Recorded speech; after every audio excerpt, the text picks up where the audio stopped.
Hello guys, welcome back to my Facebook and YouTube channel. সকলো চাগে ভালে আছে আজি এনেকৈ ডাইৰেক্টলি ভিডিঅ' এটা কৰিলোঁ মানে আজি হঠাৎ যাব লগা হৈছে মোৰ গুৱাহাটীলৈ টিকেট অলৰেডি কৰা আছিলে আজি এতিয়া যাব লাগিব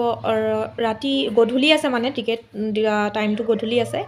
তো সেইটো কাৰণে অলপ লাহেকৈ ওলাম 6:30 মান বজাত ঘৰৰ পৰা ওলাম তো কেনেকৈ যাওঁ কি কৰোঁ কি নকৰোঁ আৰু কিয় গৈছোঁ সকলোখিনি আপোনালোকক জনাম আৰু ভিডিঅ'টো চাবৰ শেষলৈকে চাব লাইক কমেণ্ট শ্বেয়াৰ এণ্ড মোৰ ইউটিউব চেনেলটো ছাবস্ক্ৰাইব কৰি দিব ফেচবুক পেজটো লাইক কৰি দিব ফ'ল' কৰি দিব আৰু ভিডিঅ'বোৰ যদি পাৰে শ্বেয়াৰ কৰি দিব আৰু যিমান পাৰোঁ সিমান আপোনালোকক দেখাবলৈ চেষ্টা কৰিম এয়া তিনিচুকীয়া ষ্টেচন আমি পাই গ'লোহি আমাৰ ট্ৰেইন হৈছে বিবেক এক্সপ্ৰেছ আছে 9:40ত